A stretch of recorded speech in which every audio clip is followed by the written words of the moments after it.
अभी मेरे जानने वाली कोई बिटिया ने ब्यूटी पार्लर खोला। मैंने कहा बेटा इसमें क्या ही लाभ होता होगा तुम्हें, कोई अच्छा काम करो।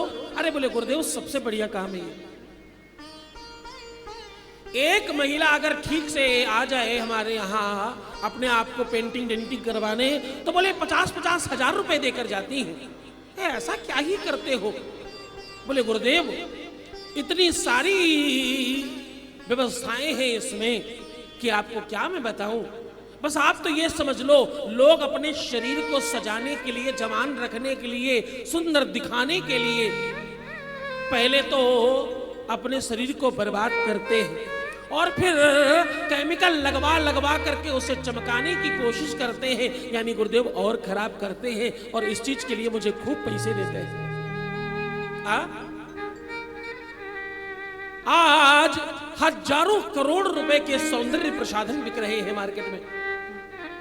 कोई बुराई नहीं है, बिल्कुल करना चाहिए और आवश्यक है, लेकिन शरीर से ज्यादा आत्मा का बल है और उसकी कीमत ज्यादा है। उसको भी कभी कभी समझा करो, उसे भी कभी कभी सजाया करो। तुम्हारे शरीर में 5 शरीर हैं, मैं ये कहना चाह रहा हूं। तुम्हारे शरीर में पंच महाभूत हैं, पंच महाप्राण हैं, उनको भी समझो।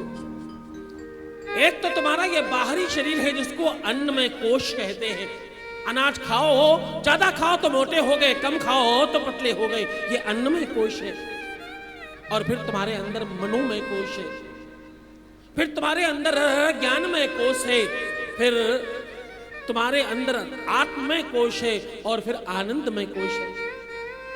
इस प्रकार से तुम्हारे अंदर 5 महाकोश हैं और तुम एक को ही संवर्धित करते रहते हो, केवल शरीर को ही। कभी कभी आत्मा को भी आराम दिया करो। कभी कभी अपनी आत्मा और मन बुद्धि चित्त को भी कुछ भोजन प्रदान किया करो। ये भक्ति भाव से हो सकता है, दूसरा कोई तरीका नहीं। ये तन कीमती है, ये तन कीमती है मगर है विनाशी। ये तन तुम्हारा शरीर, तुम्हारा ये जो अंग है न, जिस पर अभिमान है तुम्हें। मैं एक बात कहूं, जाने कितने लोग, जाने कितने मतलब जाने कितने लोग मैंने कई बार देखा है और कई लोगों को देखा है, वो अपने रूप लावण्य में, अपने सौंदर्यता में, अपने आकर्षण में और अपने आप को सुंदर समझकर न जाने क्या अपने बुद्धि विवेक में सोच लेते हैं। असली सुंदरता देखनी हो किसी की तो ऊपर की त्वचा को काट कर देखो तो अंदर बढ़िया सुंदरता निकल कर आएगी। अंदर का रक्त निकलेगा, मांस निकलेगा, हड्डियां निकलेंगी, तब आपको पता चलेगा कि सौंदर्यता तो सिर्फ बाहर है, अंदर कोई सुंदरता नहीं है।